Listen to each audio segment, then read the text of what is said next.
Welcome to the full story series where we take a lot of older videos that we've done here at Comicstorian, combine them together to give you like a movie viewing experience of the stuff that we've done.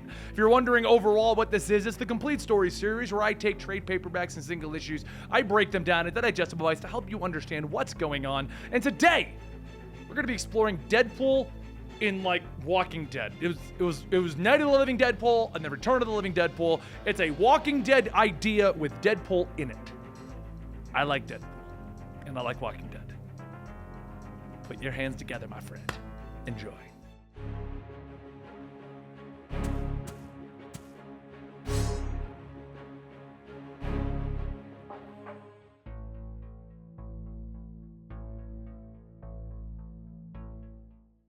Deadpool wakes up groggy at a table in a diner. He looks around confused and he realizes that he just woke up from a food coma. But something is odd about this diner. Plates are smashed, food is spilled, and there's no one here. Hello? Garçon? Check, please. Realizing no one's here, he heads over to the door to see a note. Dear Mr. Deadpool, you have been a loyal and reliable customer, although your tipping does leave something to be desired. We could not wake you from your slumber as we fled, but we did lock the doors. Hopefully, that will keep you safe. Safe? Safe from what? Deadpool thinks as he heads out into the streets to see nothing. No one, no noise, no traffic, just a deserted city. Looking down, he sees a newspaper and it reads, The Dead Walk. This has to be a prank. The world just doesn't end. He thinks to himself as he wanders through the streets looking for anyone, shouting, Hello! And then he walks some more and he shouts, Hello! And then he walks some more. Alright, that got old fast. What's the point in being the merc with the mouth if there's no one around to be annoyed by you? And that's when he does see someone shambling towards him. What are you doing? They say to him, and they get closer. Shouldn't be here! And they get closer. Can't stop myself! And they leap in to bite Deadpool. He kicks them off and he chops off their head. And then he shoots them as they're trying to tell him, Don't use the gun, they'll hear! But Deadpool says, Who will hear? There's nobody here. But he spoke too soon as behind him are about 100 of the shambling zombies, all talking. He chops off their heads and he shoots as many of them as he can, shouting, Why are you all talking? Just shut up already. I thought you guys had limited verbal skills, like brains. And on that note, he kills even more of them, fighting as many as he can possibly fight until he finally finds himself overwhelmed and running away. But no matter where he runs to, there's just another batch of zombies waiting for him. That is until someone shouts for him to duck and they open fire, shooting up every zombie around him. Deadpool looks up from the pile of bodies to see a truck with people in it. He runs over and he jumps in the back as quickly as he can as they speed away. They are some of the last survivors. 2 children, 1 healthy man named Radcliffe, 1 injured man who's obviously been bitten by a zombie but no one wants to admit it, and an old woman. And they tell Deadpool that he's the last superhero on the planet. So he asks them why these zombies are talking, and Radcliffe explains that the zombies all have a little bit of their original consciousness left, but they're only there for the ride and they can't control the bodies. They drive around for a little bit, getting to know each other until Deadpool sees a destroyed police barricade, and he decides to hop out to go ahead and see if there's any survivors over there. He's the last superhero alive, shouldn't he be checking for survivors? The kids and Radcliffe join him in the hunt for survivors, but all they find is more zombies. And when they return to the truck, they find the old woman is being eaten by what was the injured man and what is now a zombie eating the old woman. Deadpool, Radcliffe, and the kids all take the truck and they start looking for a place that they can hold up and be safe, because the city just isn't an option. As they pass the mall, Deadpool thought it was a stupid idea because he already hated all those mall walkers. The farmhouse? Nope, he's done with those. A shack in the woods? He hates poison ivy. The amusement park would have been a great idea, except that they didn't have enough cotton candy and funnel cakes to let him be happy there. The pub also seemed reasonable, but he just stole the beer and ran. The prison was just a little too institutional for him. And after 2 months of traveling, they finally came across a nice place where they can set up a campfire, so they can split up their last granola bar 4 ways. Deadpool let the kids have his half, and he drifted off to sleep that night, only to be woken up by Radcliffe looking for the kids. They went missing in the evening and he's worried about them. So Deadpool and Radcliffe wandered around for a bit looking for some kind of an answer, with Deadpool just kind of wondering if the kids went off for a pee break of the damned. And after looking around for a bit, they ended up hearing the kids in the distance. The kids thought they saw a rabbit, and they wanted to go get breakfast for Mr. Deadpool and Mr. Radcliffe. But when they went for the rabbit, they tripped, and that's when they got them. What do you mean, got you? Deadpool asks, but it's too late, as the zombified children jump on Radcliffe, tearing out his throat. Deadpool turns to them all sad. Aw, kids, I'm so sorry. Wait, are you eating with your mouths open? You ain't the kids I knew. They had manners! And he jumped in, getting ready to cut their heads off and put them out of their misery. Kids, I don't know if you can hear me, but I need you to know, with the whole world falling down around us, you gave me hope. For a little while there, you were like my family. And then he left, with a bite in his arm and a sadness in his heart.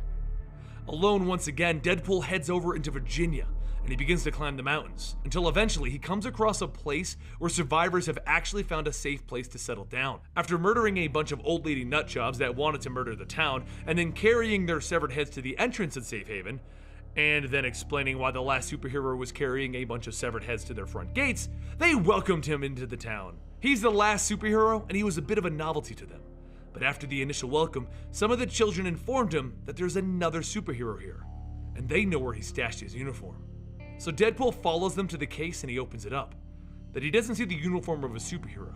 He sees the uniform of an AIM scientist. He takes his sword and he looks for the sleeping AIM scientist so he can press it against his neck. No sudden moves, bozo. Otherwise, I might be forced to do something decapitationary. You're Deadpool. I heard you were in the town. Yep, your fellow neighbors were nice enough to take me in, and I'm being nice enough to find an AIM scientist hiding in their midst. I just wanted a fresh start. I don't want to do any of the mad scientist stuff anymore. Fresh start, huh? Well, just don't let me catch any whiffs of you cooking up any death machines or anything, and I guess we'll be fine. Don't worry, I wouldn't dare go back to the mad science. Not after what I did. What do you mean? I started the zombie apocalypse. I was on the team that was researching healing factors and trying to make a cure. But this is what happened. We used your blood, Deadpool. Every fight where you left samples behind, we grabbed it and we made it into this virus. Shocked, Deadpool walks out of the room holding the spot where his arm was bitten, and he lays down to sleep for the night, saying to himself, "Not my fault. I didn't do it. This can't be because of me." And slowly, but surely, he finally began to change. It only looked like his healing factor had fixed the bite, but now it looked like he was changing into one of them, one of the zombies. He gets up and at first he thinks he's sleepwalking, but very quickly he realizes that this is something else. He calls out for his own body to stop as he begins to feast on everyone around him. It doesn't make sense. His healing factor should be preventing this, but he can't stop it. And then he calls out to everyone in the town, telling them to run. He can't control himself. But no matter how many times he apologizes, he feasts on the townspeople, until finally, his healing factor does kick in and it turns him back to normal. But he's already killed everyone in the town, and he quickly realizes that it wasn't a dream, he actually did it. So he has a new plan, one last-ditch effort to atone for everything that he's done, and he walks over to the AIM scientist that he's also turned, cuts off his head, and he tells them that they're going to make their way across the entire destroyed world, with Deadpool cracking solo head jokes about 50 times before they can make their way to the actual lab where they made this zombie virus from his healing factor. He's going to cure this. He's going to save the world by finishing the cure that the scientists should have done. As they go inside, Deadpool dodges as many of the zombies as he can as he taunts them. Shamble, shamble, as clumsy as you can, but you can't catch me. I'm the gingerbread man. But he eventually makes his way into the final room, the one where they keep all of the Deadpool juice, with all of those zombies that he's avoided following him in. He sees no other option but to make a final stand by drinking all of the Deadpool juice to supercharge his healing factor and try to fight it out. And that's when things got weird. Every time a zombie bit him, they didn't feel hungry anymore. They felt like Deadpool. No, they actually became Deadpool. All of the zombies then bit each other and became more Deadpools, and more Deadpools were born. And the real Deadpool controlled them all. He became a zombie god. No more humans, no more zombies remained. Just Deadpool.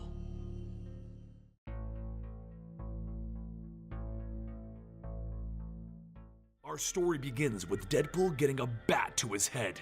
He falls back into the grass yelling, Hey, who, what, why? And the girl swings at the ground again, trying to bludgeon him in the head. He rolls out of the way and calls out, I surrender, all right? Truce, white flag, soiled shorts, just chill. She walks over and asks him, "Why aren't you trying to kill me?" "I don't know, should I?" So the girl walks away and wishes Deadpool luck. "You're going to leave me here all by my lonesome?" Deadpool says. "You were alone when I found you. But now, my mind's been expanded by the idea that I don't have to be unaccompanied." So the two of them head off and into adventure. The girl's name is Liz as she asks Deadpool how much he remembers from before. He has a weird bit of amnesia. He can remember bits and pieces, but nothing solid. And when Liz finds herself being attacked by zombies, Deadpool does remember he's not a pacifist, and he begins hacking and slashing the zombies up.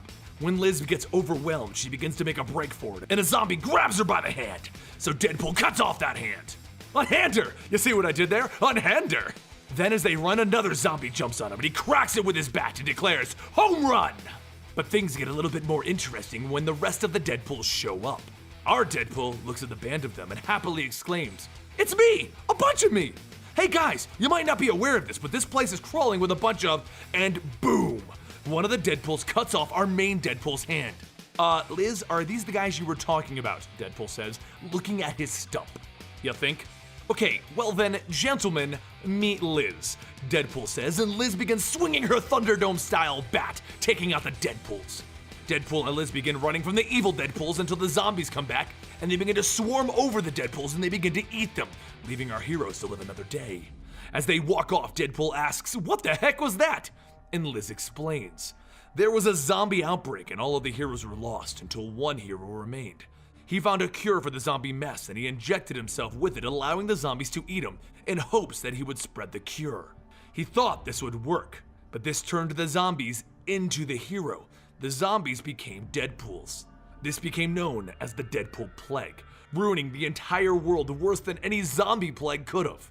The Deadpools capture survivors and they bring them for processing, which is a nice way to say that they get them turned into a zombie and then into a Deadpool to add to the army of Deadpools.